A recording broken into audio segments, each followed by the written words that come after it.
Dreams come true. Riyoma realized this himself when he said out loud that he wanted to get into a fantasy world. Then his phone lit up with a message from the god of entertainment, granting him cheat apps and the insanely rare race of a demigod. A cheat device gifted by a deity who's bored out of his mind. All he ever wanted was a quiet, ordinary life, but with divine power leaking from every move, even breathing risks attracting attention. Can a man who's half god live fully human? Let's find out. The story begins with MC attacking a monster he found in the forest, easily killing the slime with one swing of his sword. Afterwards, he wiped the sweat from his face, looked at his phone, and said that he had finally completed the quest and received a reward. This is Sayonji Riyoma, an ordinary student. You're probably wondering why he fights monsters? He'll tell you everything in order. 3 hours ago, in his home world, he was sitting on a chair and said that on weekends, he devoted his time to his hobbies, reading novels, watching cartoons, and playing games. He succeeded, it was easier this time, but he had to donate a sizable sum. He thought that, however, it was still his parents' money. They own one of the largest corporations in Japan. The rest of his family are also very influential people, either doctors or politicians. Only he doesn't stand out in any way. His cousin always makes fun of him, and his friends badmouth him behind his back. Even his girlfriend cheated on him with another guy, not paying attention to his feelings. He can't do anything about it because everything he has belongs to his parents, even this room. He has never worked in his life, even part-time, and has achieved nothing. He preferred to hide the truth about his origins and live quietly, but secrets always become apparent. And when this happens, people will laugh at him. They will certainly be disappointed in him. His last name is on everyone's lips, but he would really like to know what he is capable of without it. However, this is hardly possible. He is very tired of reality. How wonderful it would be to visit another world. Suddenly, a very bright glow appeared in the room, and an unknown voice said that his wish was granted. He covered his head with his hands, and when it ended, he found himself in an old building and loudly asked where he was. He went to the window, saw a tree, and said that he had just been in the room. He received a notification on his phone. He looked at it and asked what it was. He saw apps like Translator, Inventory, Quests, and a store on his phone, which caught his attention. He wondered where he got these apps from. He noticed he had received a message and thought it didn't seem like the email he used. The message said, "Welcome, he is Meshufim, the god of entertainment and pleasure." His prayers were answered, and he transferred him to this wonderful world of Myrr. It's very similar to what they describe in his favorite novels. Monsters and magic exist here. He was very surprised when he read it, and thought that it meant he was now a real time traveler. His wish really came true. Could this really be a dream? The message also said that he only had a phone with him, so he improved it a little, so that it would be useful to him. However, that's not all. Before transferring him to this world, he had to change his race to make his body more resistant to unusual overloads. He wishes him luck and hopes that he enjoys the journey. Let his heart show him the way. He wondered with a joyful expression, is it really possible that he will travel through a world he never even dared to dream of? He can't believe it. I wonder what he will become, a werewolf or an elf? It feels like little has changed. Maybe he can find out from his phone? He opened the app with his status and noticed that his race was a demigod. He was very surprised by this and thought that he had also become younger. It seems that such things rarely happen in games and anime. He should calm down and just search for information in a search engine. Demigods are a special race that has been granted a divine blessing. Representatives of this race are endowed with enormous strength and live much longer than humans, but they are not immortal. Previously, there were only 5 demigods in Myrr, but just recently another one appeared. The protagonist's hands began to shake, and he asked, was this written about him? Everything turned out to be much worse than he thought. If many people find out about his race, then it will be hard for him to live here too. He calmed down, got out of bed with a smile, and thought that right, he's in another world after all. If so, then he should have fun. He put on the new clothes he found in his inventory,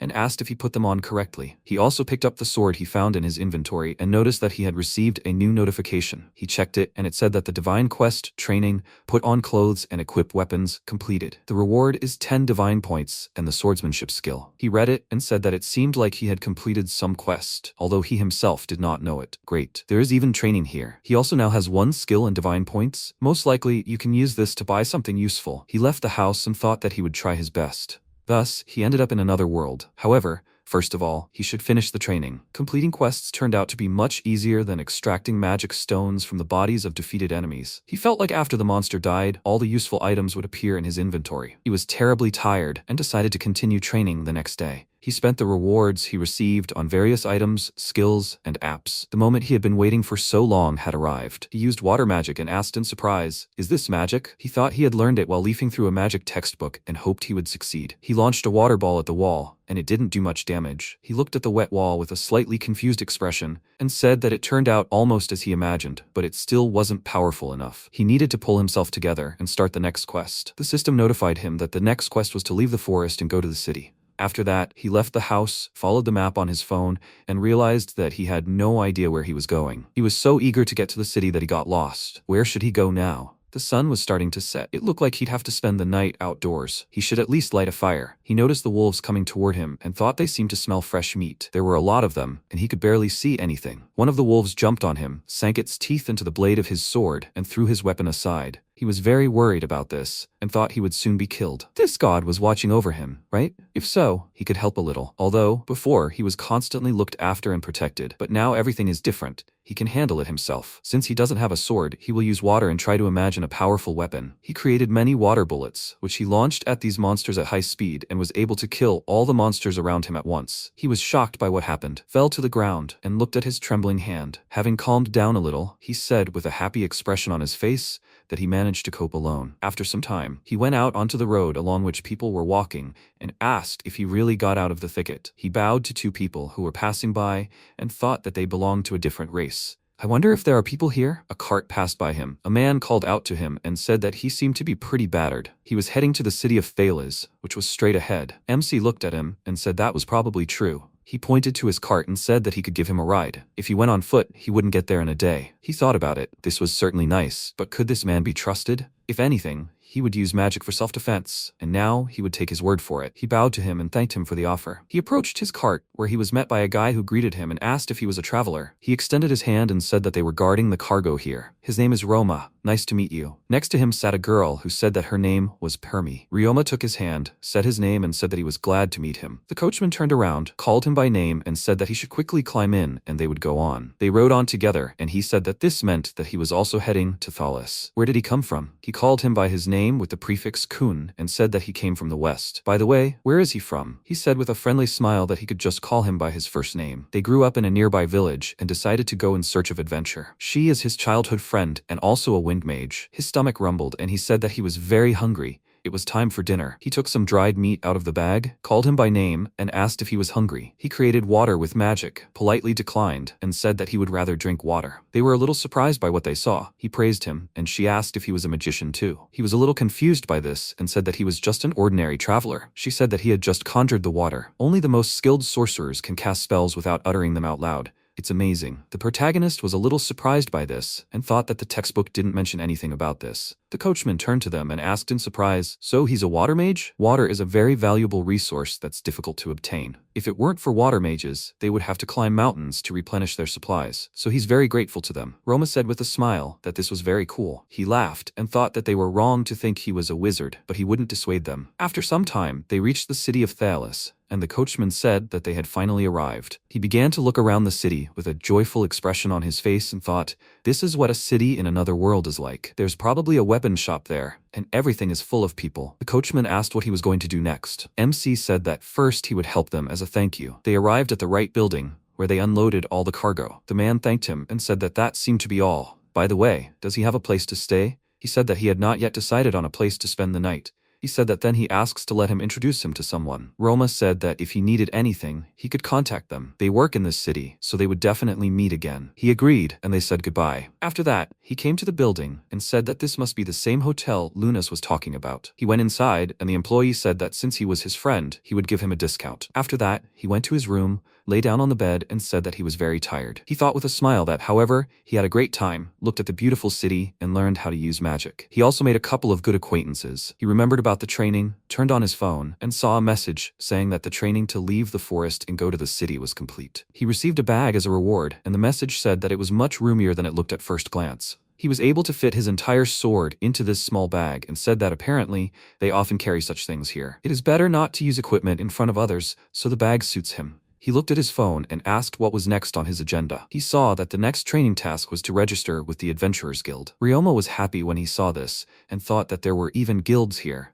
Now that was what he understood. Another world. It was probably already late today. He would have to wait until tomorrow, but he was already impatient. The next morning, he was walking through the city and thought that it seemed like the guild should be somewhere around here. He found the right building, went inside, was surprised by what he saw, and thought that this was a real Adventurers Guild. This was amazing. Roma noticed him, waved and said that this is how they met. He approached him and asked, "Does that mean he's an adventurer now too?" He denied it and said that he hadn't even had time to register yet. He pointed to the side and said that he should follow him then. He would help. The employee said, Welcome to the branch of the Adventurers Guild of Thales City, Finland Kingdom. Her name is Renee. She is in charge of registering newcomers. She needs to check his status to add him to the list. He must put his hand on the magic ball. The protagonist looked at it and thought, so that's what this thing is. With this, she will learn about his characteristics and abilities. In that case, the truth about his race will immediately come to light. She noticed that he hesitated and asked, is something wrong? He asked her to wait a bit and thought that if he refused, he would not be able to complete the training. He sighed and said that she shouldn't be surprised by the result. He extended his hand and thought that he simply had no other choice. As soon as he touched the ball, the entire guild hall was illuminated by bright energy. He began to get nervous about this, and people around him asked,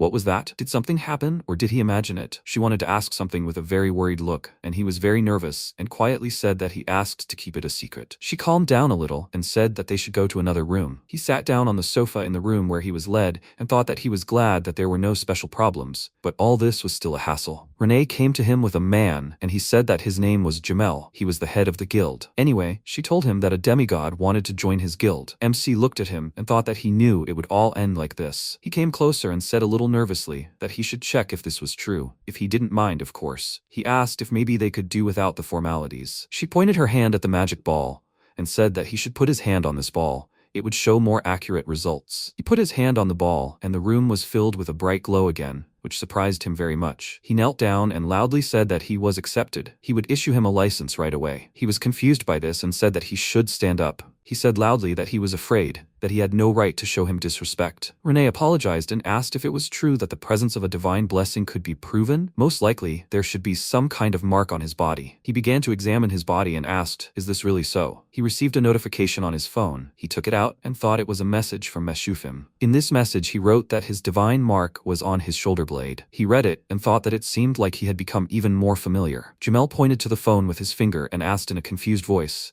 what kind of thing was this? He said that it was a gift from God, who gave him a blessing or something like that. The divine mark is located just below his shoulder. At least that's what Meshufim said. They were very excited about this and asked if he could show it to her. She should calm down a bit. She was a woman, after all. Had she forgotten about it? Only he could watch. He said that indeed, undressing in front of a girl was a bit shameful. Jamel loudly supported him and said that so she should leave the gentleman alone and leave the room. She was upset about this and left the room, after which he unbuttoned his shirt and showed his back. He saw the mark on his back and said that he had no doubts left. He swallowed, called him and said that he asked to be allowed to greet him properly. He placed his hand on his heart and said, welcome to the guild. He would immediately contact headquarters and request a special license for him. Riyoma was a little surprised by this and said that a regular license would be enough for him. He refused and said that they had very strict rules. The Adventurers Guild has existed for over 800 years. It was founded by Ryotaro Sumeragi, an apostle of the god of creation, and still enjoys unquestioned authority. He was a little surprised by what he heard and asked, is this another demigod? He thought with a slightly confused look that judging by the name, he was definitely Japanese. Renee returned to the room and said that she apologized for the wait. Here is his personal card. He began to examine it and she said that it will open up an expanded range of functions for him. In addition, it will allow him to communicate with other apostles. The card began to emit a bright glow. A hologram of Ryotaro appeared, who called him a new demigod and said that he was pleased to meet him. He must have already heard of him. He is the founder of the guild. The protagonist looked at him with a surprised expression and thought, so this is the founder of the guild? He is so young, but he was told that demigods are not immortal. The hologram began waving his arms and asked if he could hear him, or was the connection bad? He was confused by this, gave his name and said that he was pleased to meet him. He reciprocated and asked, he is a new apostle, right? He is counting on a long-term cooperation. By the way, what kind of god called him to this world? He said it was Meshufim, the god of entertainment and pleasure. He, with a slightly confused look, sarcastically said that he was lucky. He can't say anything.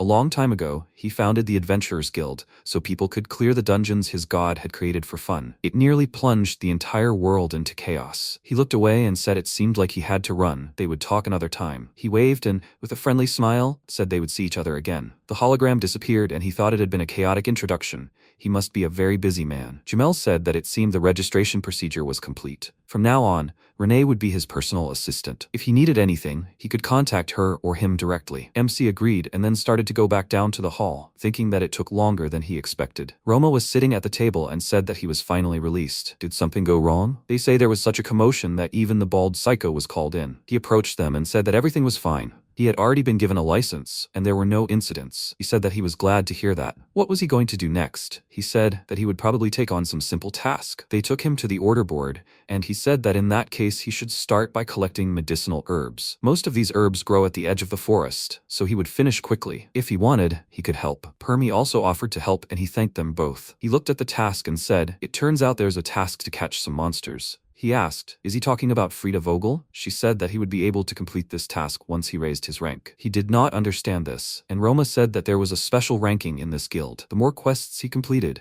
the faster he would reach the top positions. Also, the higher the rank, the more dangerous the tasks, and the reward, of course, would be higher. Riyoma said that then he would try his best. They said that this was commendable zeal, and they would also give it their all. They approached the counter. He called Mr. Himmel and said that he asked for this task. He called the two of them by name and asked if they wanted to go catch monsters. He refused, pointed back and said that today they were helping a friend. He looked at him and asked, "So he was new here?" He agreed, gave his name, and said that he had just registered. The worker was very surprised by what he heard and asked, "Wait, he is that same apostle?" He laughed, confused, agreed, and wondered if everyone already knew about this. He knelt down and said loudly that he had to wait and would call another employee. They stood next to him and looked at him with puzzled expressions. After that, Renee came to them and said that she apologized for the wait. They wanted to take the herb collection quest, then they had to show their personal cards. The protagonist thought that if they saw his card, they would immediately understand who he really was. He himself wanted to confess everything to them, but he didn't have time to finish his thought because Roma turned around and called his name. He finished thinking about this and took his card out of the bag. They both saw this and were very surprised. They began to tremble with shock, and she wished him luck and said that everything was fine. He walked up to him, called his name, and asked if he was really a demigod. He was very worried about what happened and asked, "Is this an unpleasant surprise?" He apologizes. He didn't want to deceive them. He thought that most likely, now they won't want anything to do with him. Perhaps they would even start to despise him. He was about to leave and asked if it would be better to abandon the quest. He denied it and said that they didn't care who he was. Since they decided to help, they would go with him to the end. He was surprised by this, called them by name, and said that then he was relying on them. After that, they left the city and he said that this is how it was. It was a long story. He became a demigod, but ended up in Myrr only recently and doesn't understand a lot of things. He lacks experience, so he asks them to teach him what they can and know. He was nervous, waiting for their answer, and Roma agreed and said that if he encountered any obstacles along the way, they would help him overcome them. MC thanked them, and he raised his fist above his head and said that they must complete this quest. Later they came to a clearing, and Permy said that the herb they needed had heart-shaped leaves. He said that he understood this and would look for it now. He walked forward and said that he should not forget to look around, otherwise the monsters could catch him off guard. He agreed,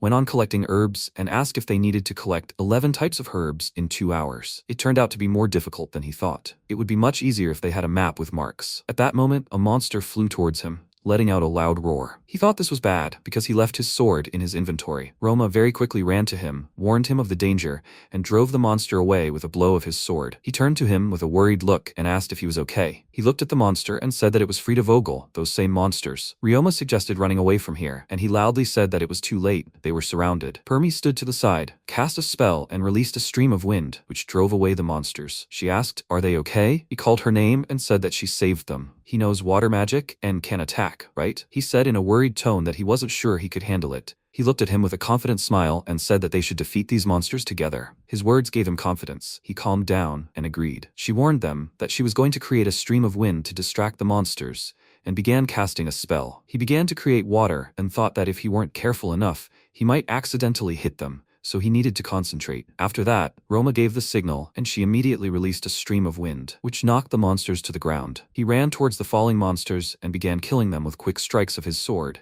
turned around and called the protagonist by name. He heard this and fired a multitude of water bullets which hit several monsters. They were overjoyed by this, came up to him and happily said that they had succeeded. He thanked them with a confused expression, and Roma said with a joyful look that he should have seen how coolly he defeated those monsters with his magic. Could he say something else? Having received consent, he said that he should be himself and not be timid. After all, he had said this himself. They fought side by side, so from now on they were considered comrades. Permy agreed and said that he was right. He was glad to hear this, and thought with a smile that indeed, they were comrades now. He said so be it. After that, they returned to the guild building. He thanked them again and said that he would be staying in Fales for a while, so he would stop by the guild often. If they needed him, they could call him right away. Roma agreed, waved at him, and said that they needed to go somewhere else. She waved back and said that she would look forward to their next meeting. He reciprocated, said goodbye to them, and returned to his hotel room. There, he sat on the bed and asked how things were going with the training. He opened his phone and saw that the message said that the 12th step, accept and complete one quest in the Adventurers Guild,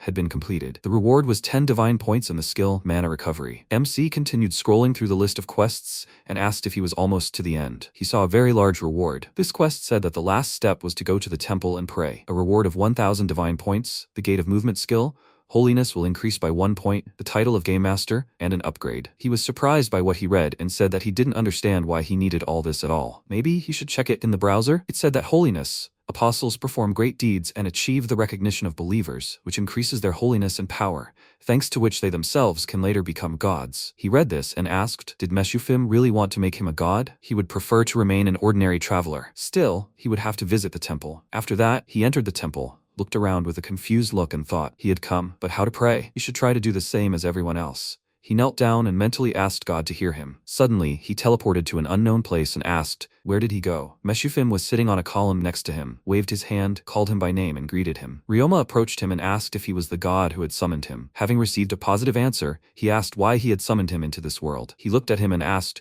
he wanted this himself, didn't he? So he helped fulfill his wish. He just wants to entertain him well. Simply because it's him. He can have fun from the heart, and he will watch and rejoice with him. They will see each other again. Immediately after that, he found himself back in the temple, raised his head, and looked at his statue. He agreed, raised his head with a smile, and agreed to have fun from the heart, as he had told him. He left the temple, saw the message, and thought that it seemed like he really was watching him. He looked at the quests and said that the training was over. It was time for him to collect his reward. As soon as he took it, the phone in his hand began to emit a bright glow. The phone in his hand disappeared, leaving a magical mark on his palm. He was surprised by this and asked, what just happened? The phone reappeared in his hand, and he thought he understood everything. Now he didn't even have to strain to get it. He just had to think about it. He didn't have to worry about losing his phone anymore. It was very convenient. He looked at the system window and thought that now he understood what was meant by the word upgrade. He would see what else was new. He opened the quests tab and said that he had new quests. He had daily quests now? It wasn't hard to get used to that. First, he needed to destroy 5 monsters. He would try to combine business with pleasure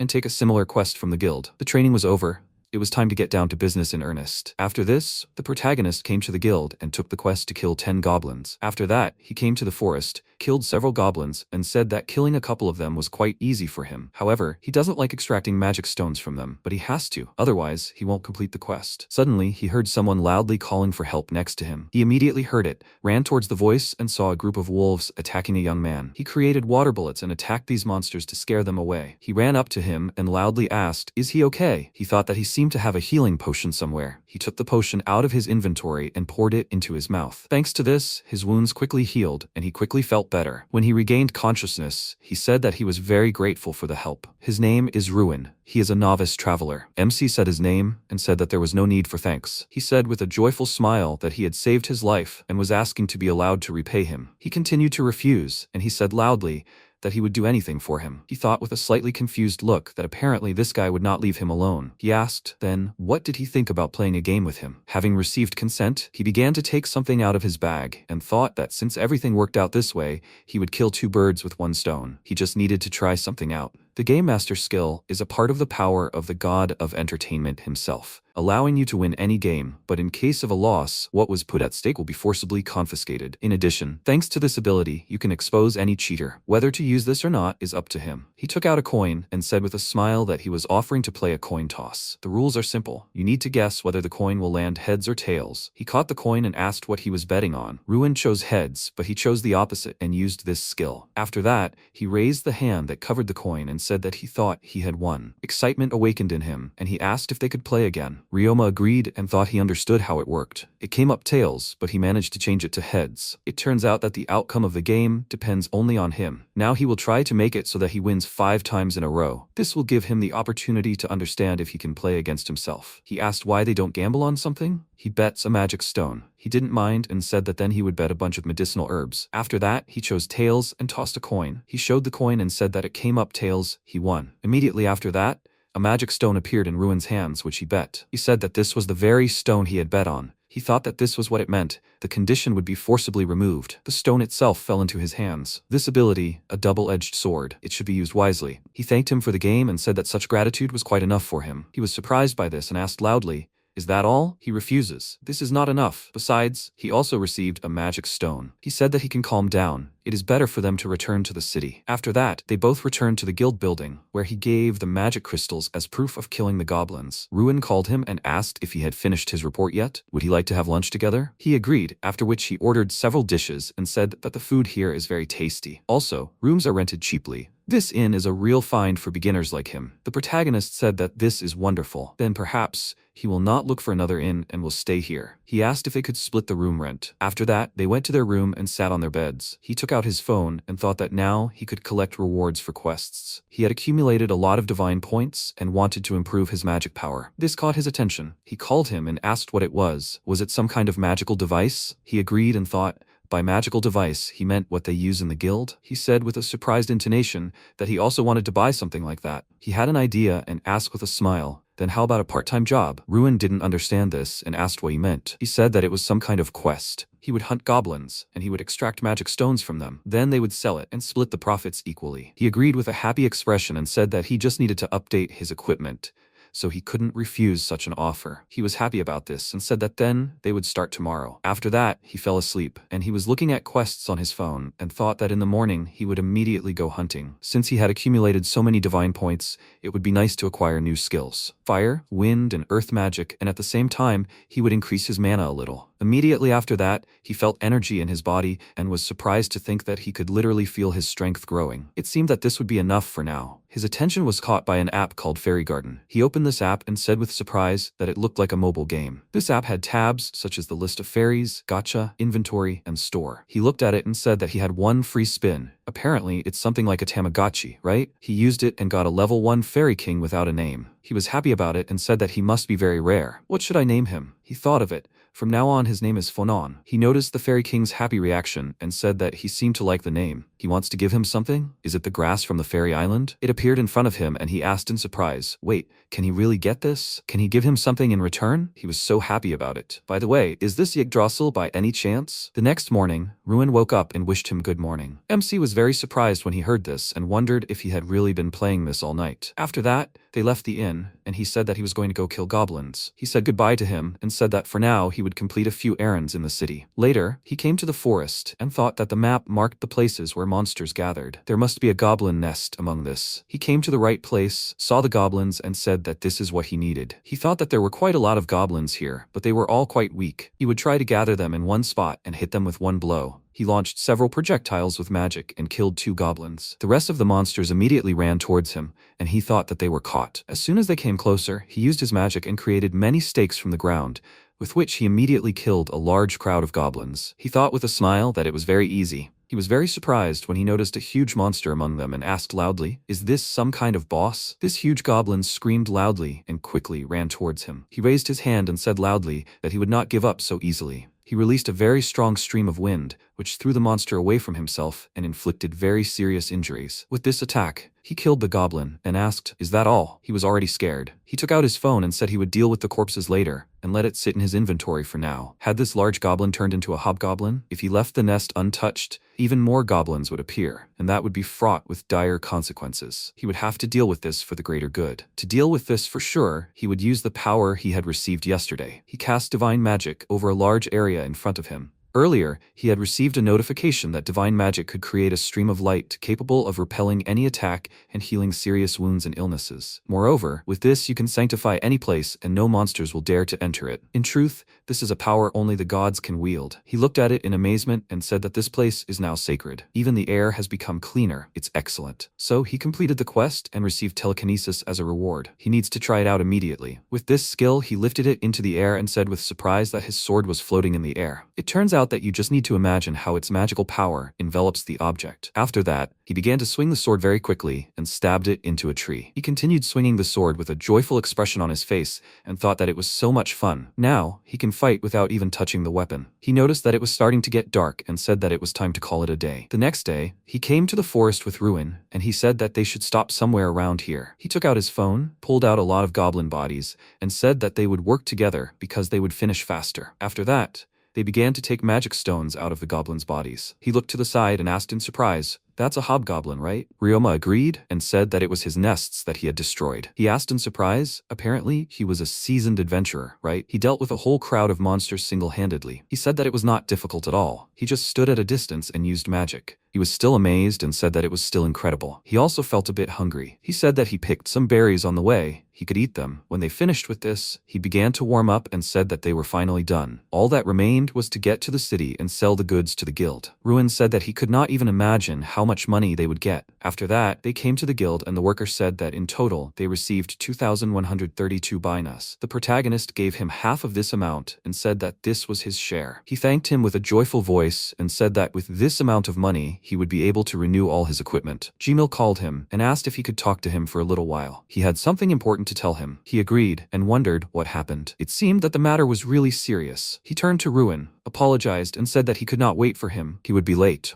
After that, they came into the room and he asked, so what did he want to talk about? He said that they received a letter from King Ruilo. He was looking forward to meeting him. He was very surprised by this and thought, did he say the king? He asked, does his majesty wish to see him? He asked, does he deign to agree? MC asked, does he have a choice? He said that in general, indeed, as a demigod, his status was higher than the king's. He thought that even if so, it would be rude to refuse. If he wanted to live and work peacefully in this kingdom, then it would be better not to anger its ruler. Still, he would have to meet with him. He agreed to this meeting and asked, how about the day after tomorrow, around noon? He thought that he would need a little time to gather his courage. Jamel said, with a smile, that he would take care of everything. He should come to the guild when he was ready. He bowed, agreed, and said that he was very grateful for the help. He walked along the city street and thought that a royal audience was a very important event. He came to an inn, and a worker asked if he was looking for the young man with whom he was here last night. This gentleman was waiting for him upstairs. He entered the room where he was already sleeping, and thought that he even rented a room for them. This was a very kind act on his part. The next morning he woke up and asked, by the way, who is he? He had never seen the guild leader address someone with such respect. Riyoma started to take his card out of his bag, and thought that it seemed better to tell him the truth right away. He was very surprised when he saw it, and asked in a shocked voice, so he is that new apostle? He laughed in confusion and said that he does not attach much importance to it. Ruin was very nervous about this information and loudly called him a great apostle. He said that there was no need for such formalities. He can address him as before. After all, they are friends now. Tears began to well up in his eyes and he said that if he treats him like a stranger,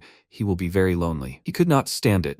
Loudly agreed and said that only he should not look at him like that. He was happy about this and asked, from now on he will call him by his name. He does not mind, right? He loudly agreed to this on the condition that he would also call him by his name. He agreed to this and asked if they could go get something to eat. Ruin said that he would be happy to. But first there was something to do. After that, they came to the weapons shop, and the protagonist said with surprise that there was so much stuff there. His eyes were running wild. He went up to the rack with swords and asked if he could help him choose equipment. He agreed and thought that, to be honest, he was simply amazed by the local selection. Ruin began to look at different swords, and he came up to him and asked if he liked anything. He turned to him and said that he couldn't decide which sword to buy. He said with a thoughtful look that he didn't really know much about this. Someone approached them, pointed to the side and said that it would be better to take that sword over there. They turned to him. He was happy when he saw Roma and asked if he was also looking for a new weapon. He agreed and said that his old sword broke when he was fighting the orcs. He introduced them to each other and said that he was an adventurer and his good friend. Come to that, could he help him pick out some equipment? He was just not sure he could handle it. He agreed and said that if he were him, he would take a small round shield or iron bracers. If he preferred to defend himself, it was better to take a shield, and if he preferred to attack, then bracers. Ruin chose the bracers, thanked him for the advice, and said that great, he would buy them then. MC looked at his bracers and said that he himself could use new bracers. The current ones were completely worn out. He said with a smile that he didn't have enough money for that. He would buy them when the current ones completely fall apart. He said with a smile that then he should allow him to give him a gift for helping his friend. He was surprised by this and said that it was not worth doing that.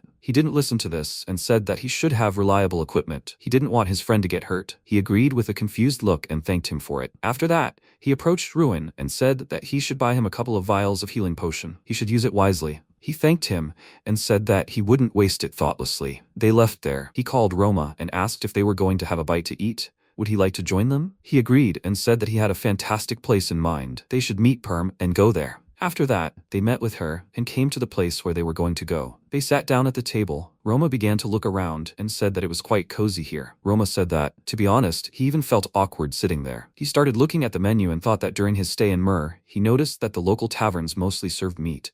I wonder what they offer here? He noticed the onigiri and was very surprised when he saw it and asked loudly, "What is it?" He was surprised by it and asked, "What is it?" What was he so surprised about? Permi expected this reaction, laughed with a satisfied expression, and said that she had no doubt that he would appreciate the uniqueness of this dish. After all, it was created by the apostle Hana Higuchi. She invented many different dishes, founded this restaurant, and made a lot of money. He continued looking at the menu and wondered, so, she's also Japanese? Now it's clear where onigiri comes from. Later, they ordered food and their dishes were brought to them. They were very surprised when they saw the dishes they themselves ordered. Roma said that it was simply amazing.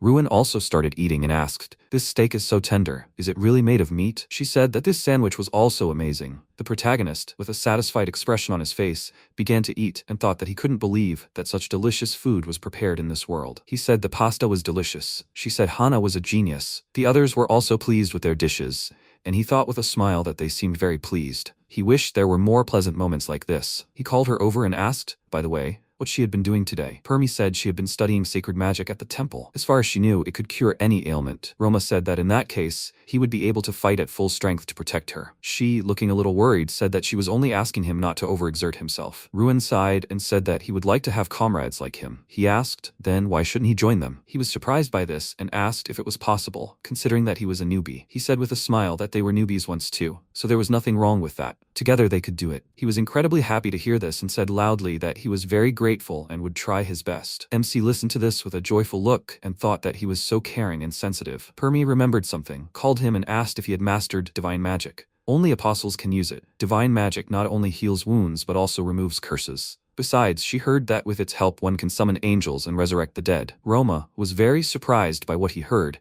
and asked if he could really do something like that. Unexpectedly for them, people sitting nearby started discussing it. Riyoma got up from the table and said that they had been sitting for a while. He asked to dismiss them. After that, they went to a deserted place. She apologized and said that she shouldn't have mentioned it right there in the restaurant. He stood nearby and also apologized. He calmly said that they could calm down. He was not angry at all. They didn't need to worry about it so much. Since that's how it turned out, next time they would show him another good cafe. They were happy about this. She agreed and said that then she would go on the search as soon as possible. He said that he had plans for tomorrow, so he didn't have time to finish because she said with a smile that then the three of them would go on a mission. He wished them good luck, and they said goodbye to him. He waved at them, and thought that the day had been nervous, but fun. But not a trace remained of the excitement about the upcoming meeting. Now he was completely calm. The next day, he came to the guild building, changed his clothes and said with surprise that they even prepared clothes for him. Renee said that the suit suited him very well. It was time for them to go. He was a little nervous and thought that his first audience would be very soon. He needed to show his best side. After some time they arrived, got out of the carriage, and she said that they had arrived. This was the Parliament building where the meeting would be held. He looked out of the carriage and said that it looked impressive. Many servants standing along the road bowed and simultaneously greeted the great apostle. One of them said that his name was Gallo. He was entrusted with accompanying them. He asked them to follow him. The protagonist, looking worried, asked if they were greeting him with too much pomp. Jamel walked next to him and said that he was a demigod. Such was the custom. They came to the hall. A servant pulled out a chair for him and asked him to sit in it. The man standing in the hall said that they were sincerely grateful to him, the great apostle, for honoring them with his presence. He was Marquis Gayfor, head of the Soil House and also His Majesty's representative. Another man said he was Duke Sanamaru, head of the Sanson House.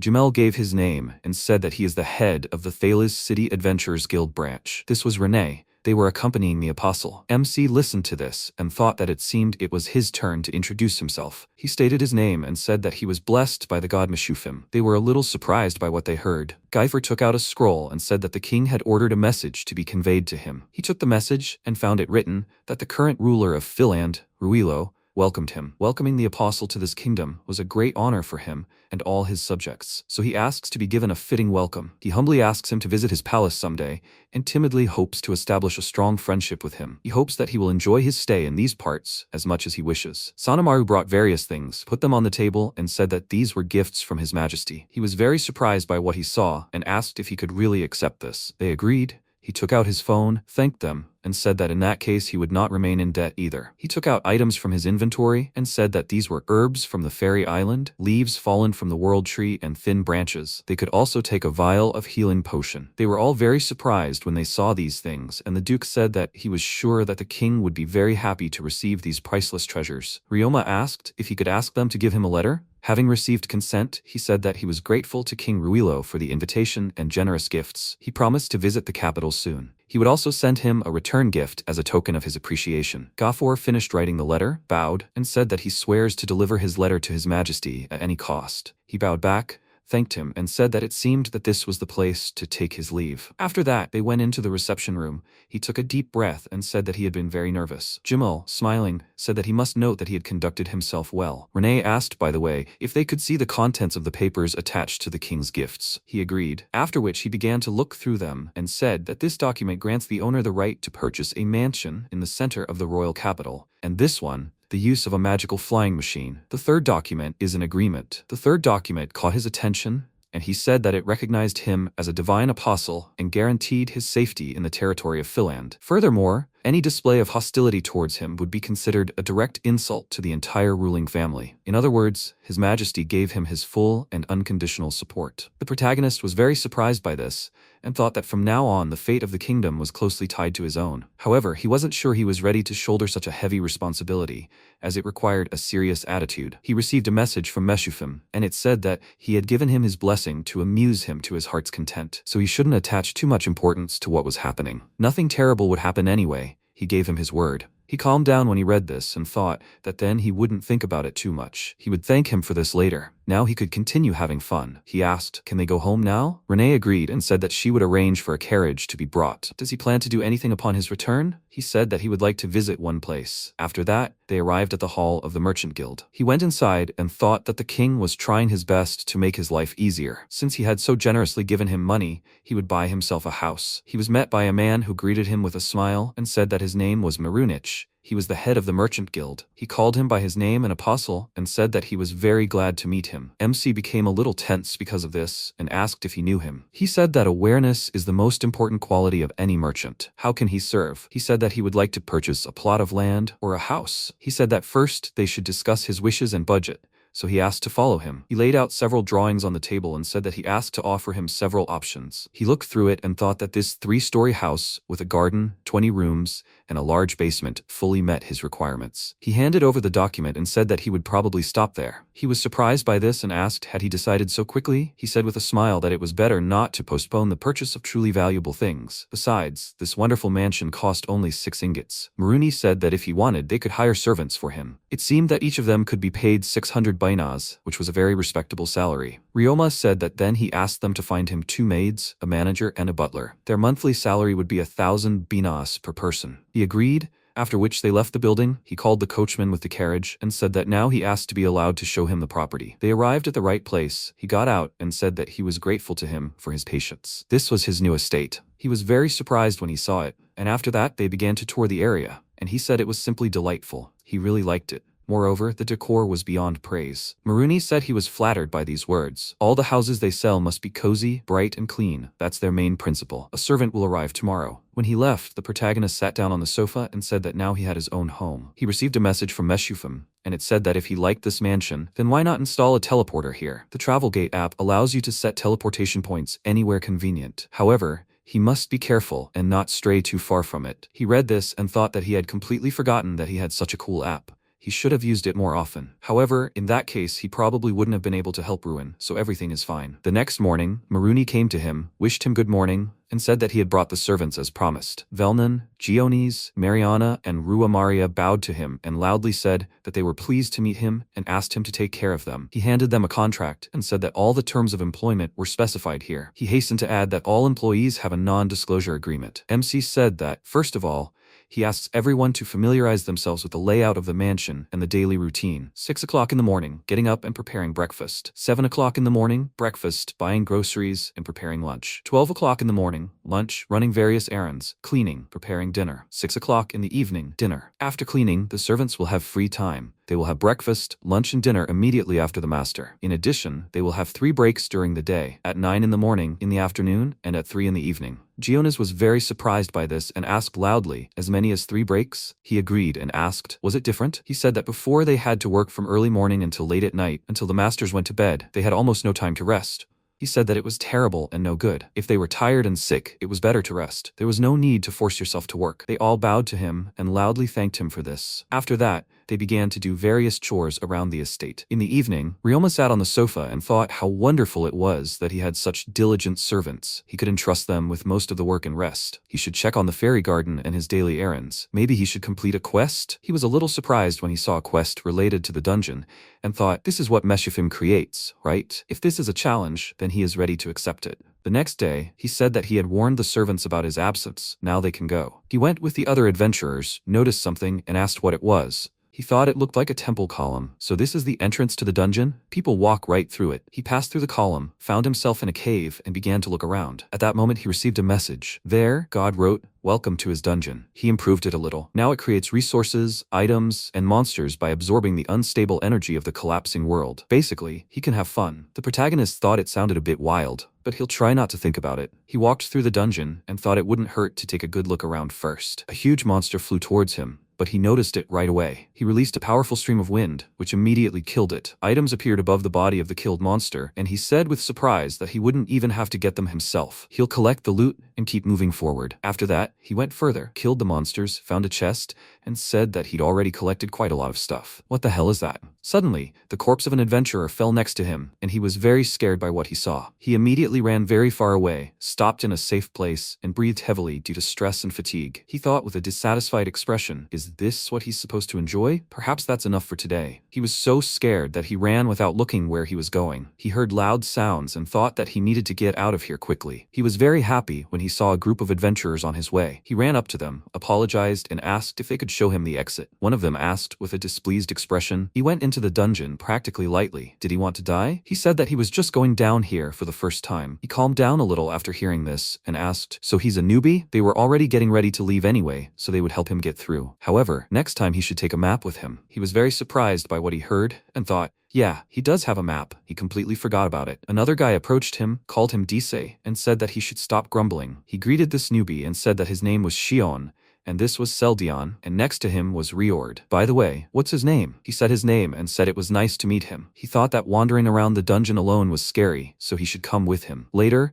they came out of the dungeon and he thanked them for their help. He took out some gold coins and said that he asked them to accept this as gratitude. Disi was very surprised when he saw this and asked if he was sure about this. He agreed and said that kindness should be repaid with kindness. Riord, with a happy expression on his face, thanked him and said that now he could buy medicine for his sister. MC was a little surprised by what he heard and asked if she was sick. He agreed and said that her eyes were turning black, and someday she would go completely blind. The medicine could slow the progression of the disease, but it was incredibly expensive. Dis put his hand on his shoulder and said that this guy said he was ready to face any danger just to help his sister. That's why they took him into their squad. He has known him since childhood and cannot abandon him in trouble. He said that his and his sister's parents died when he was very young and his sister raised him. Now it was his turn to help her. Hearing this made him remember his past and think that he was an only child. But his friend Takafumi Azusa was like a sister to him. She played with him a lot, treated him like a brother, so he got used to considering her an older sister. However, then she died in an accident. He doesn't care if they find out that he is a demigod. He wants to save this girl. He said that he can try to cure his sister. Disi asked if even the clerics couldn't help her, but he thinks he can do it. Shion asked how he was going to cure her. He took out his card and said that he asked them to promise not to tell anyone about what they were about to see. They looked at this with puzzled expressions, but Seldion immediately understood everything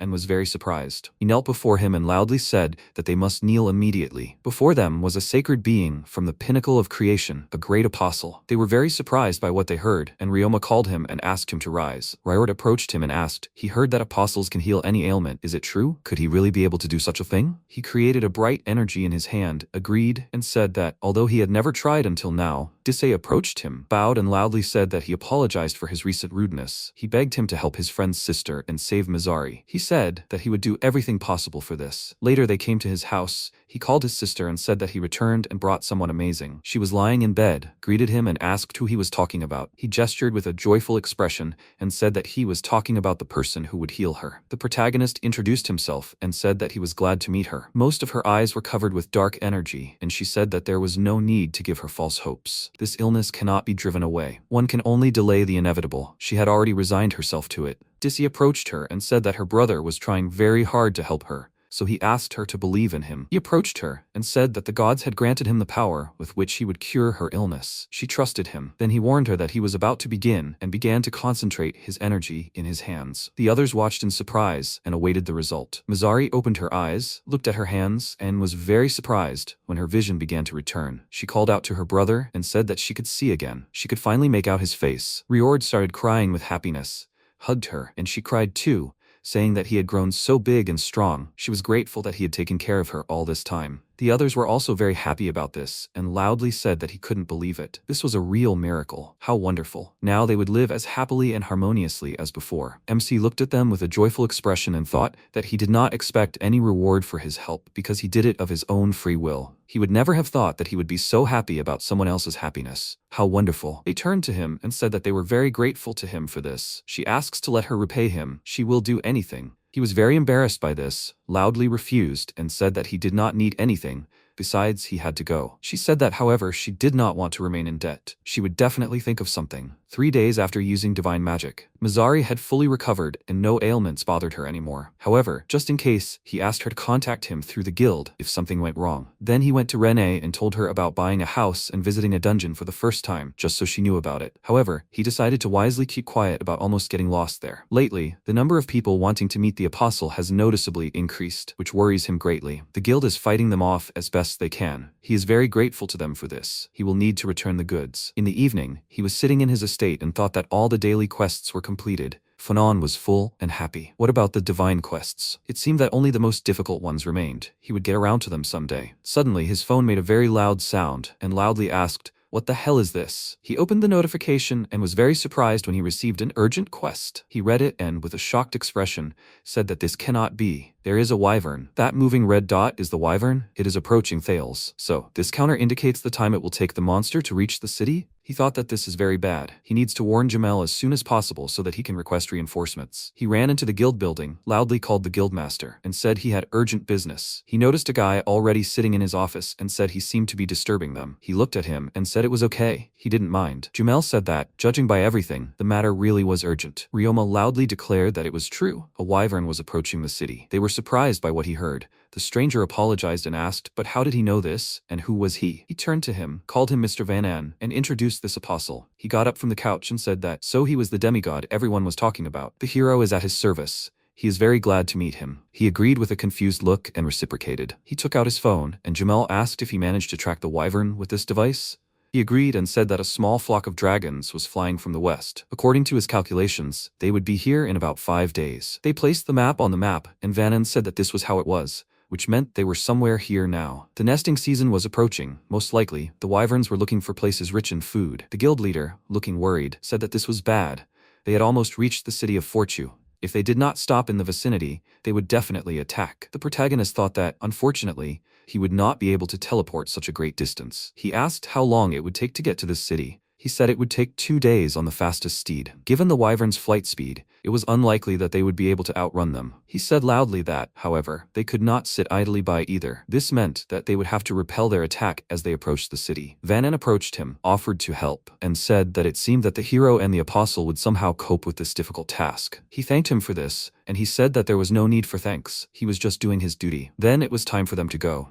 Jamel should harness the horses. He agreed and said that he would immediately send a message to the neighboring branch and ask people to help them. After that, the two of them galloped on horses, and he asked, "By the way, was that black rectangle he used some kind of magical artifact?" MC turned around and said something like that. He asked in surprise, had he heard that apostles have unique abilities and all sorts of interesting things? "So it's true?" He called him by name and asked, "He mentioned that he was a hero, right? What exactly does that mean?" He said that usually heroes are called those who manage to overcome the 100th level and move on to the next stage of evolution. He said that it was incredible. By the way, what is his level? Van An said that he was currently level 381. He was very surprised by this and said that he was still quite young. It was amazing. He said with a smile that appearances were deceiving. In fact, he was already 84 years old. As soon as he became a superhuman, he began to age more slowly. For this reason, he had hardly changed since he was 24. However, considering the fact that superhumans live for several centuries, he could be considered a youth. Riyoma looked at him and thought that he had become a demigod by chance, and heroes like him work their entire lives to overcome the limits of human capabilities. Such perseverance was worthy of sincere respect. Van An said that, however, he could never compare to him, the great apostle. He said that for now he is just learning and trying to follow the example of such nice people as him. After some time, they continued riding their horses, and he said that, by the way, they were almost there. The townspeople ran towards them and loudly said that the town was in danger and that they should turn back because there was a huge wyvern there. They were fully armed after receiving the message, but they were unable to fight back. They were forced to retreat to cover, but it was soon destroyed. The protagonist said that they had come to slay the wyvern and that they should hide in a safe place. The townspeople agreed. They galloped on, and Van An said in a worried voice that it looked like they were too late and needed to hurry. They reached the town and saw several huge monsters destroying the town and eating the townspeople. The frightened townspeople scattered in different directions from these monsters and loudly called for help. The hero began to take out a spear from a small bag, called him and said that we cannot allow more civilians to suffer. He nodded in agreement,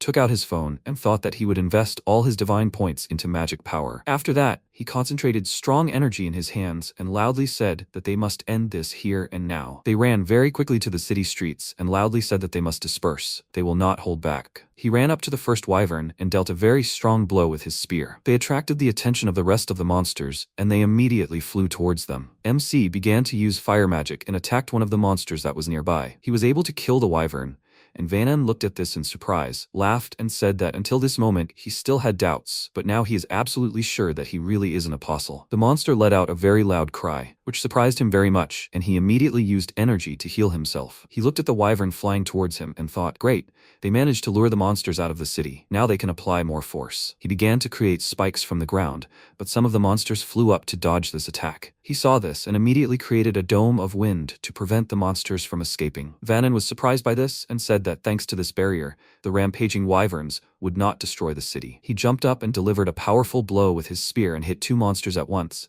which surprised him, and he said that two monsters less. They would continue in the same spirit and kill them all. The monsters flew very high, and Riyoma with a thoughtful look said that they sensed threats and were afraid to descend. By the way, they had already passed half a day. He tried to attack with water magic, but he couldn't reach. He said that being under the dome, it would be difficult to fight at full strength, but if it was removed, the wyverns would fly away. He also noticed that the monsters were looking beyond the barrier and asked if they were distracted by something outside. What was there? Van An turned to him and asked if perhaps the reinforcements Jamel spoke of had arrived. He decided to check the map using his phone, agreed, and said that movement had been detected outside the barrier. He couldn't rely on his own strength alone. It would soon run out. He would have to remove the barrier to allow the warriors to join the battle. It was dangerous, but there was no other way. He called his name and said that he would now remove the barrier, so he should be on guard. Immediately after that, he removed the barrier, and many adventurers immediately entered the battle with these monsters. Their attacks did not leave any damage, and they took notice of this. The protagonist began to concentrate energy in his hands and said that, however, even a wyvern could not withstand this. He released very strong energy and killed one of the wyverns flying above his head. He was glad that he succeeded and thought that one wyvern was dead and the others could no longer rise into the air. Their victory was only a matter of time. The last monster remained. He turned around, noticed the wyvern flying towards him very quickly, and thought it was bad. He'd let his guard down. Van An noticed this, threw his spear with great force, killing the monster and saving him. After that, he looked at the bodies of the monsters with a surprised expression on his face and said that they succeeded. Everyone who fought these monsters was very happy with this victory and looked at him. After that, they came to the ruined city, where people were doing everything they could to help the wounded and mourning the dead. MC looked around with a sad expression and said that it was a terrible sight. He thought that they destroyed the monsters, but the dead people could not be brought back. All that remained was to pray for the dead. He hoped that their relatives would find the strength to live on. They can rest in peace. Because of his prayer, a very bright energy appeared around him, which attracted their attention, and they asked what it was. Could this really be divine light? Because of this, a bright light began to shine on the dead people, and their souls went to heaven. The surviving people saw off their dead relatives and friends with smiles. Vanan looked at this, called him and said that the souls of the dead townspeople were going to heaven. Riyoma began to lose consciousness due to using too much strength, and he noticed this and managed to catch him. People gathered nearby, looking at him with surprised expressions. A little later, this incident would go down in history as the miracle of Fortu. Moreover, on that fateful day, the identity of this apostle became known to all the inhabitants of the city. After some time, he came to his senses, lying in bed and asked where he was. He tried to remember and said that they killed all the wyverns, but then, he didn't have time to finish because an adult man entered the room and said that he was already awake. Vanan entered the room with him and asked how he was feeling. He said that he felt fine. The man knelt down and said that he was Loudon, the local burgomaster. He sincerely thanked him for saving their city. He was confused by this, asked him to stand up, and asked if he could say better how things were going after the disaster. He was upset when the burgomaster said that about half the city's inhabitants had perished, and that the city itself was almost completely destroyed. However, thanks to the miracle he had performed, they were at least able to say goodbye to the fallen. Moreover, his power helped heal the wounded. Despite everything, the people were not broken by the bitterness of loss. On the contrary, their will to live was stronger than ever. He was glad to hear this and asked if he could go outside. Vanan, looking worried,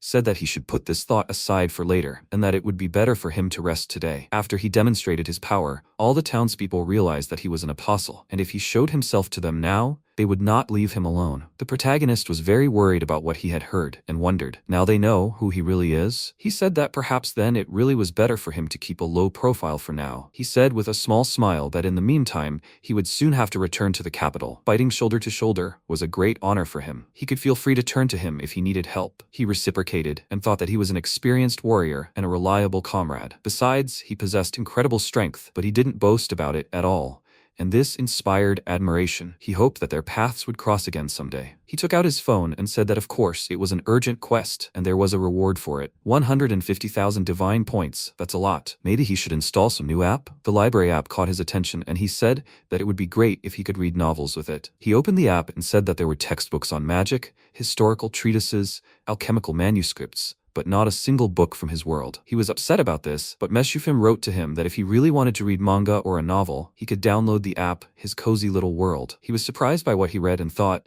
was that even possible? He found this app and asked loudly, does it cost 50,000 points? He tapped the screen and said that God himself recommended it. He opened the app and it said that 10,000 divine points were required to launch the app. Did he want to continue? He was indignant about this but still paid for it and thought that it seemed he had been deceived. Suddenly a door appeared in front of him that seemed very familiar. He walked through this door and, with a surprised expression on his face, said that this was his hallway. He ran to his room and joyfully said that these were shelves with his favorite books and DVDs with anime series. This was his room, there was no doubt about it. Meshufim agreed and said that he made a digital copy of his house and created a pocket dimension based on it. He worked hard, so he could consider this his reward. However, he must keep in mind that he cannot spend more than 7 days in a row here. By the way, a week here is just a moment in Myrr, so he can fully enjoy his favorite activity. MC sat down on the chair, thanked him with a joyful look, and said that it was simply perfect. He began to have fun and thought that he could not believe that he would not have to forget about his hobbies forever. How he missed this. A week later, he got up from the chair and said with a smile that it was great. He had a lot of fun. Now he could help people. He went out into the ruined city, approached a woman with several children and said that he was going to build an orphanage here. Of course, he would also take on all the expenses and troubles. They should not worry. The woman happily thanked him for this. He saw how people were working and thought that every day people from nearby settlements came to help,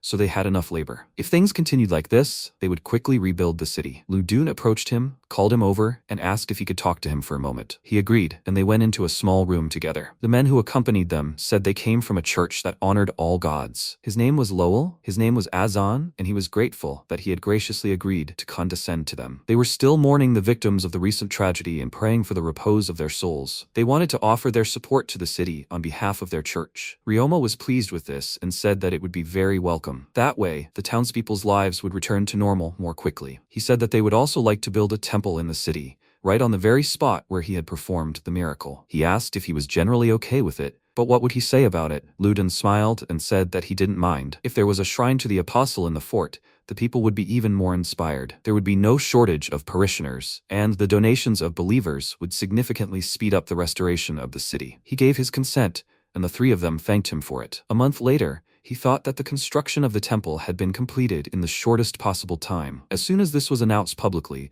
pilgrims from all towns and villages flocked to it. A little later, the city began to flourish again. He walked along the city street and said that since there was nothing more to worry about, it was time to return to Fales. He somehow missed home. The townspeople approached him, politely called him, and said that she was asking him to touch her child. He brought him some vegetables for the road and asked him to take this. He was very confused by the crowd of people coming to him, after which he ran away and loudly said that he asked for forgiveness, but that he had enough for today. Sometime later, he returned to his mansion. Mariana called him and said that a crowd had gathered at the gate of the mansion again. The protagonist sat at the table with a disgruntled expression and said that now a whole crowd of admirers was following him, and life had become simply unbearable. It looked like he would have to lie low. He got up from the table and said that so be it. Perhaps he would go to the royal capital, San Angeles. He thought that the king had been waiting for him there for a long time, and now Van An too. He would be glad to meet them. After that, he changed his clothes, approached his servants, and said that he would be staying in the capital for a while. Here's money for food and household needs. He asks them to look after the house while he's gone. They all bowed to him and wished him a safe journey. At night, he left the mansion and thought he left before sunrise, so as not to attract unnecessary attention. On the way, he stopped by the guild to tell Jamel everything and ask him to take care of the consequences. However, he didn't say goodbye to his friends. He'd be back anyway. So, it's time to hit the road. The next day, people in town said they heard the new apostle had returned to Fales. I wonder where he'll perform the next miracle? Maybe it'll happen in their town? The overheard conversation attracted the attention of an adventurer standing nearby. At the same time, MC looked at his phone and said that the capital of San Angeles was quite far away, so he'd stop in town on the way. He'd set off in the heat of the moment. After all, maybe he should have rented a horse? He noticed that he had the flying skill award and asked if maybe he should try it. It was enough to just imagine flying. He managed to take off and was very surprised by it. He began to quickly fly in the right direction and said that he could get to the city that way. He noticed a town called Alga and said that he would stop there today. He started going around different inns, but they all turned him down. After that, he sat on the side of the road and thought that everywhere was taken. This wasn't a resort town, so why was that? A boy with a dog's tail approached him, called him over, and asked if he was looking for a place to spend the night, right? Riyoma was very surprised when he learned that a race of beastmen existed here. Agreed, and said that everything was taken. He said that there had been more travelers lately. It seemed they were saying something about a sanctuary and an apostle. He was worried about what he heard and thought that it was because of him. He said that it wasn't that. He just happened to have an inn. He could spend the night there. He was happy to hear this, agreed, and thought there was no need to give his name. He introduced himself as Taro, and he said that was a strange name. His name was Nog. He should follow him. They came to the inn, where they pointed him to the reception desk. The people sitting inside asked, I wonder who this person is, Mr. Apostle. They say he can heal any illnesses and wounds. He also led the wyverns away from the city and set up a shrine there. He would like to touch such a miracle. Riyoma pulled his hood even tighter to hide his face and thought that they were talking about him. After that, Nag led him to a spare room and said that he could call him if he needed anything. He agreed, after which he covered his nose with his hand and said that it smelled of sweat in there. Although one shouldn't expect anything more from a cheap place to stay. He'll cleanse it with magic and then lie down. He did this, sat up in bed, looked at the quests on his phone, and said that today's daily quests and quests he could complete on the way to the capital were all there. His attention was drawn to a quest that said the task was to destroy the lair of abnormally multiplying orcs. The reward was 30,000 divine points and a ton of premium ogre meat. He read it and said that it sounded very dangerous. He was curious if the meat was tasty and thought with a determined expression that in one go he would level up and get the meat. The next day he flew to the right place, navigating by the map, and said that according to the map, it was somewhere around here. He reached the right orc settlement and was very surprised when he saw how many of them there were. He looked at it while flying and said that it was no longer a lair, but an entire village. If left as is, the monsters will grow and come out of the forest. He clicked on the monitor screen and thought that he would increase his magic using divine points. After that, he created a lot of water and shaped it into swords. He attacked the monsters with this magic and thought, well, individually they are not strong. He attacked again with powerful magic and thought it was time to finish them off. He noticed that some monsters remained alive and thought, it seems the attacks from above were rather weak. He descended to the ground and thought that he could deal with these large orcs on the ground with earth magic. One of the monsters let out a very loud roar and, unexpectedly for him, quickly ran towards him. The protagonist was surprised by its speed and used wind magic to reflect the attack of this monster. The other orcs also tried to attack him. He reflected this attack, took off, and thought that descending to the ground was too dangerous. He began to concentrate fire magic and thought that there was a forest around, so there was no point in thinking about fire magic. He would like to think so, but now is not the time for delicacy. He began to release very strong fire magic and thought that this time it worked. He should continue the attack. His attention was caught by the fact that one of these monsters still survived after this attack, and he loudly said that he would incinerate them all. After some time, he landed on the ground, and he was very surprised when he saw that the largest orc had died, but was still standing. He turned around, started to leave, and thought that maybe since he was standing like this, everything was fine. Then, he would transform this area into a sanctuary. Unexpectedly for him, this monster, with its last breath, cut off his arm with a sword strike, and he began to scream loudly in pain. He noticed the huge orc's sword, and wondered if in a last effort he had moved his hand to attack. Now was not the time. He fell to the ground, began to lose consciousness, and before that he used sacred magic. After some time, he came to his senses, remembered what happened earlier, and noticed that his arm had been restored. He calmed down a bit and thought that that huge orc was incredibly strong. He had relaxed too much after defeating the wyverns, so he should take note. After that, he stood up and said that this place had turned into a real sanctuary. He completed this task, right? He would deal with the orc meat next time. He looked at his phone and said that his level had increased to 12th. His stats, except for magic, had also increased, and his body had become lighter. MC thought that he should think positively. Even though he had gotten his comeuppance, it had been a good experience. It was time for him to return to Alga. First, he needed to change his clothes and, if possible, take a bath. All this could be cleaned with magic, but he mentally wanted to feel fresh. The guy walking next to him noticed him and called his name. He immediately recognized the voice, turned around, saw Rom along with the rest of the team, and asked what they were all doing here. They went to him and he said that they had taken on a security contract. Ruin remembered something, called him, and said that they had announced in Fales that he had suddenly gone on a journey and there had been a commotion. He looked worried and gestured to be quieter and said that he asked not to be called by name. Here he introduced himself as Taro. It seemed to him that he would hide for a while, and when everything calmed down, he would return. Too many people had gathered in Fales, and Jamel was also in a difficult situation, so he asked him to announce that he was leaving on a journey. He understood him, and Permi noticed his torn sleeve and asked if he had been attacked. Riyoma looked at it and said that something had happened in the orc lair. They looked a little worried and said that it looked like he had been badly hit. By the way, what will he do now? He said that he would spend the night here tonight, and then go to the next city. He's heading to the capital, San Angeles. Roma asked with a happy expression, so maybe they should all go together? They'd already completed the task. All that was left was to return to the city. Ruin, looking a little confused, said that he was making such sudden decisions again, but he also wanted to go to the capital. She said it sounded fun. However, how was he going to spend the money on the trip? He smiled and said that it wouldn't be so boring with company. He'd help with the expenses, so they didn't have to worry. If they were going together, they wanted the trip to be fun. He'd be happy to cooperate. They happily agreed, and he thought that they just needed to buy new equipment and look for clothes. After a while, they were lying on their beds. He was looking at something on his phone and thought that since this was the case, he'd install apps that would be useful on the road. The recreation room app appeared, and a door appeared leading to a created room. It wasn't visible to people or monsters, but you could invite your companions along. The camping app adds a table, chairs, a barbecue set, and a tent. While camping, a barrier activates. You can increase the space inside the tent by spending points. He finished buying apps and thought it was probably time to acquire new magical powers. Ice and snow magic, which allows you to freeze anything. Lightning magic, which allows you to control thunderstorms, is the magic of the highest attribute. With a huge amount of mana, you can control the weather. That sounds powerful. Since it's so powerful, he'll probably stop there. The preparations are complete. Now he can enjoy the journey with his friends. The next morning, they left the city and the protagonist said that they needed to head to the city of Morago, which is on the road to San Angeles. They agreed, after which they reached the forest and met a group of monsters on the way. Roma immediately drew his sword and loudly said that these were goblins and a giant praying mantis. They should be careful. He stepped forward and asked to let him deal with it. He thought that he wanted to try out his new magic. He ran up to the goblins, used ice magic, and froze these monsters. Immediately after that, he ran up to the praying mantis and used lightning magic, which greatly surprised his allies. He killed these monsters, and with a surprised expression, said that it was incredibly powerful. Permi ran up to him and asked in a surprised voice, "Is this really ice magic and does it even look like lightning?" He turned to her and said that the first is ice and snow magic and the second is lightning magic. She said with surprise that she had never heard of such magic. He said that it was terribly obvious. MC said that he needed to learn to control it. Perhaps they could stop for today. After that, Ruin was about to take something out of the bag and said that it meant they would be spending the night in the field. They needed to light a fire. He took out his phone and said that there was no need for that because he had a safe way. He created a room in the subspace. They went inside and asked loudly,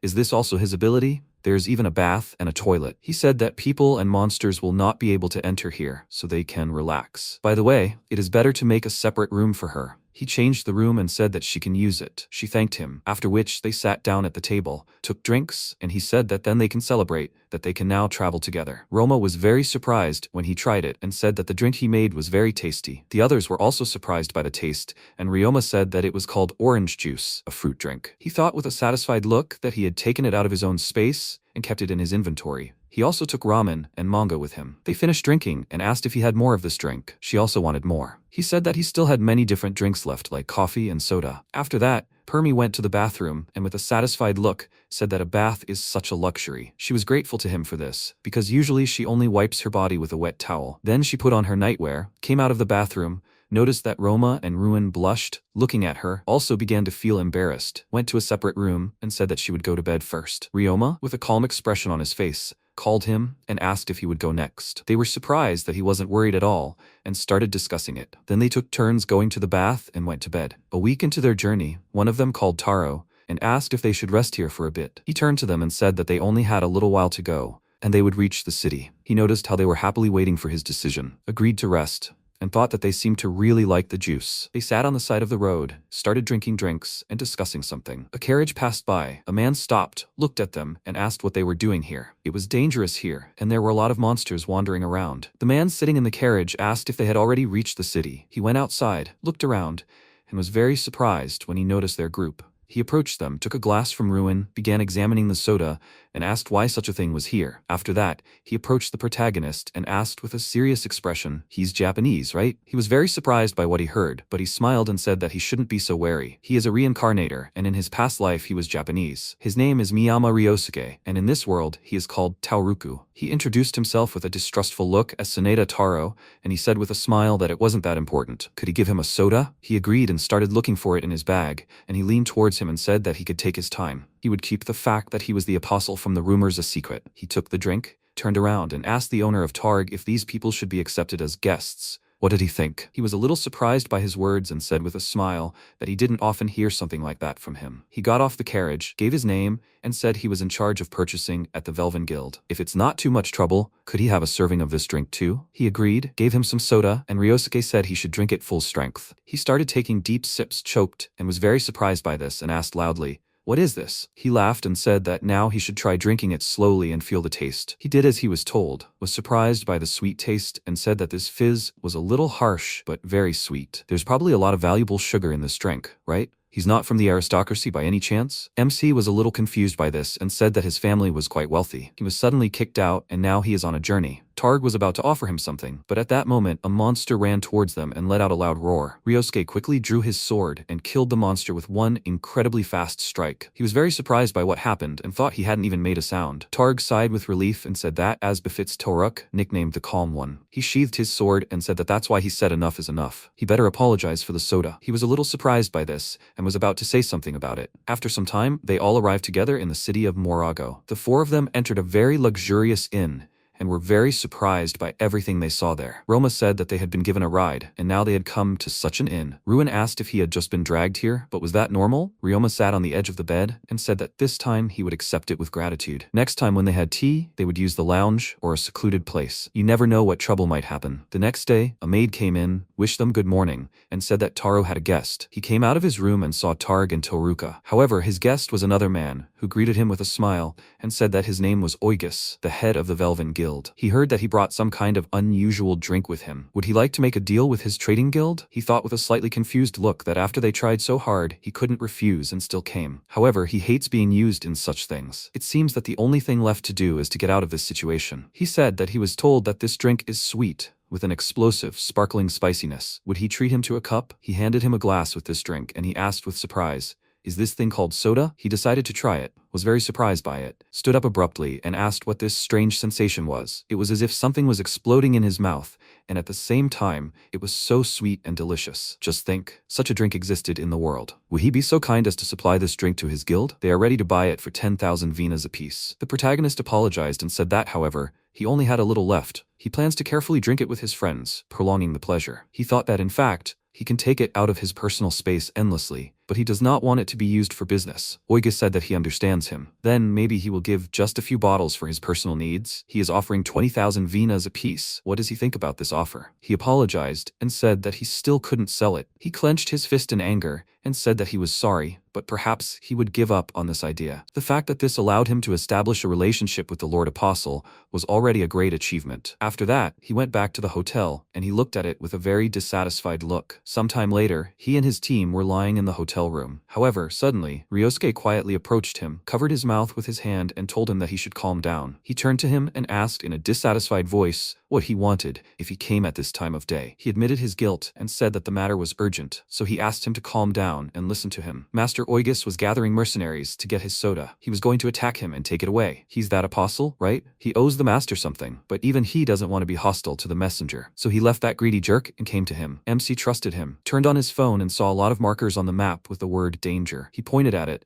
called him and asked if he had that thing. It's a smartphone, right? He got out of bed and said loudly that he would explain it later. He called Ruin, started pushing him to wake him up, and said that he should wake up quickly and wake the others. He woke up, called his name and asked what happened. Why was he panicking so much? He said loudly that he had to act quickly. They needed to get out of here immediately. He started putting on his cloak, turned around and asked what about him? Ryosuke asked. That's exactly what he wanted to talk about. Could he stay with him for a while? It's just that besides that juice, he has other things from Japan, right? He also wants to ask him about that smartphone. He knelt down and said loudly that he would do anything if it was in his power for this. Roma ran out of the room and loudly asked if he was okay. Riyoma turned to him and said that he was fine. The Oigus mercenaries were already close. They needed to escape from here urgently. They ran out of the hotel, but they were immediately surrounded by mercenaries, and Ryosuke asked with a worried look if they really didn't make it in time. The mercenary asked with a smile what happened to them in the middle of the night. Why were they panicking so much? He called Taruka with a slightly surprised look and asked what he was doing here. He shouldn't interfere with their mission. The master's orders are the law. Is he going to repay him with evil for sheltering them? He grabbed his sword and said that this time their enemy was too strong. If he didn't retreat, he would regret it. He asked him, as a friend, to retreat. He didn't listen to him and said loudly that they must fulfill the master's order and deal with them. They tried to fight off the mercenaries, trying not to kill them. The protagonist repelled the attacks and thought that strong magic couldn't be used in the city. He looked to the side, noticed that his allies were not coping, and thought that he didn't want to cause a commotion. It was time to finish. He released powerful energy, which made all the mercenaries unable to move. One of them was surprised by this and said that he did it only with magical power. He was definitely not an ordinary nobleman. He approached Ram and said that they needed to get out of here quickly. One of them tried to grab him to stop him, but he, with a very displeased look, used lightning magic and struck all the mercenaries who were trying to grab them. After that, they all started to leave, and the flash of magic was noticed by the townspeople, and they began to gather at the scene. Later, they were walking through the forest, but MC suddenly turned to them and loudly asked them all for forgiveness. He said that it was partly his fault that this happened. He apologizes for getting them into trouble and even causing them to get injured. His friends said that he shouldn't say that because it was not his fault. Specifically, those who attacked them were to blame. Ryosuke bowed and said that it was he who should apologize for causing inconvenience. He called him and told him that he shouldn't bow his head. He warned them about the attack, protected them, and he was grateful for that. After that, he created a room. They went inside and asked what they were going to do now. Riyoma said that he was going to go according to plan and head to San Angeles. Do they all agree? He also decided to join them on the way. He asked them to be kind to him. They agreed, and Perm said with a cheerful look that she would be grateful for his kindness. He said that then they should rest today. The break room app will provide security, so they can sleep peacefully. The next morning, he started making coffee, noticed Ryosuke, wished him good morning, and said that it was still quite early, he could sleep some more. He refused and said that he was already awake, so he did not want to go back to bed. He understood him, offered him coffee, and he agreed with a cheerful smile. He looked at different things on the table and asked, "So he can get anything from the earth?" The protagonist denied it and said that he can't get everything. He just takes it from one place. However, he does not intend to use it to get rich. He called it impractical and said that in his place, he would sell it all and become incredibly rich. MC called him and asked, by the way, he was reincarnated, right? He agreed and said that during his student years, he died in an accident protecting his girlfriend. In this world, he was abandoned by his parents as a child and grew up in the slums. There, his talent for the sword was discovered and Oigus took him under his wing. 30 years had passed since his reincarnation. If there was a chance, he would like to return to Earth. He listened to him with a sad expression and said that he understood him. To cheer him up, Ryosuke said that now he should tell him about himself. He listened to his answer and asked with surprise, So he likes manga too? He always bought new volumes as soon as they came out, but he had almost forgotten all of them. He'd love to read something like that again. Riyoma, with a small smile, said that in fact he had that very manga. He brought several volumes, and he was very surprised by this, and said loudly that this was exactly it. It's incredible. He can read it again. Later, the rest of the team came to them, wished them good morning, and asked what they were doing here. He said that it was a kind of book called manga. He came closer and said that he couldn't make out the letters, but it was drawn very beautifully. Permy also came into the room, after which they all began to read the manga he gave them. He became indignant about this and loudly said that it was time for them to hit the road. They could read the manga any other time. They were surprised by what they heard and at the same time said that they had completely forgotten about time. Immediately after that, they continued on their way and after some time were able to reach the capital. They looked around the city with astonished faces. He walked ahead and said that they should find a place to stay for the night and eat today. They agreed, and he asked, however, if they should first stop by the Adventurers Guild of this kingdom.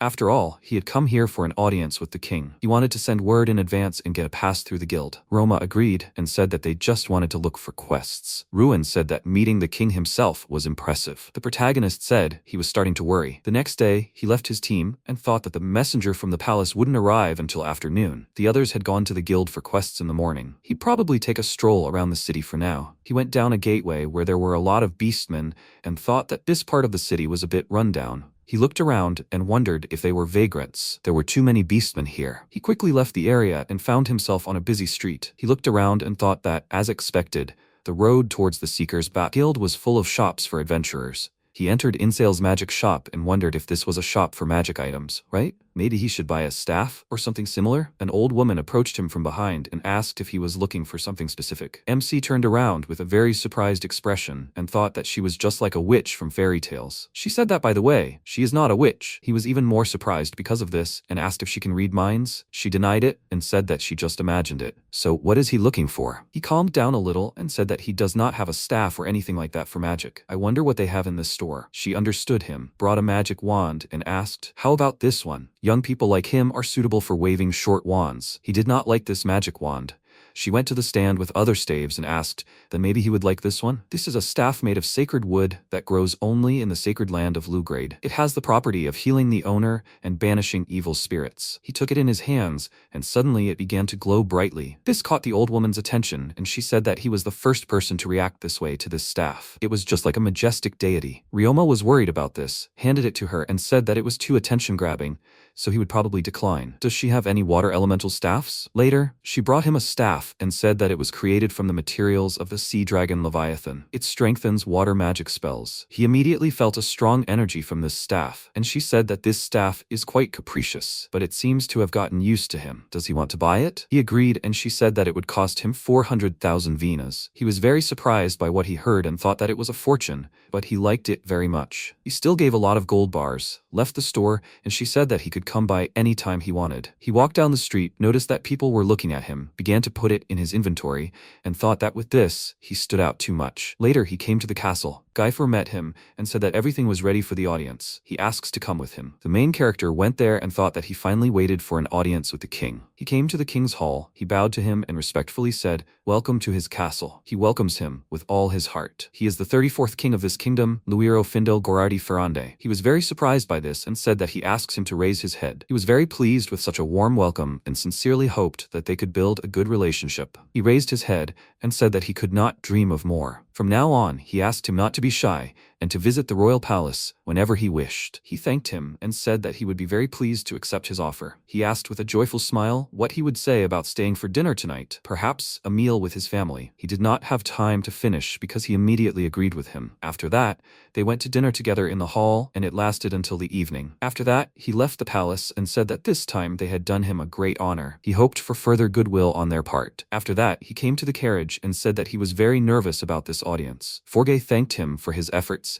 and said that he would accompany him to the city, or perhaps escort them to the residence gifted by the king. He remembered receiving it earlier and said that he was asking to be taken to the residence then. They arrived at the right place, and he was very surprised when he saw a huge residence. He stood next to it and said with a smile that one of the previous kings built it several generations ago, called the Palace of Marsat. He went inside and was greeted by servants, and one of them said that they had been looking forward to his arrival. His name is Salvatore. He is responsible for managing the palace, butlers, and servants. The servants live here permanently and maintain order, so he can move in immediately, in addition to taking care of his personal needs if he has any requests. MC climbed the stairs and thought that with such a scale, he would simply drown here alone. He approached the servants and politely said that he had one request for him. He told them what he wanted, and after some time his comrades came to this palace. Riyoma called him and said that they had walked quite far. However, is this the place where he wanted to take them? This palace? Ruin looked around and asked, "Is there something here?" They were all very surprised when he said that. In fact, this is his mansion. The king gave it to him. They went inside, started looking around and asked, "What is he talking about? This is simply unbelievable. This is simply magnificent. Is he really going to live here?" He said with a smile that he wanted to see them, so he kept it a secret. The food is already prepared, so they can feel free and make themselves at home. He remembered the past and thought that, in fact, he asked Mr. Salvatore to prepare everything for the reception. After that, they all had dinner together, took a bath, and played board games. In the evening, they sat at the same table, and Riyoma said that he would have rooms prepared for them. They can stay here whenever they want. If they want, they can even move in with him. The male part of the team refused, saying that living here was too much. He needed a simpler room. It would be more comfortable. He would be very nervous being here. Permi happily said that she wanted to live here. It was magnificent.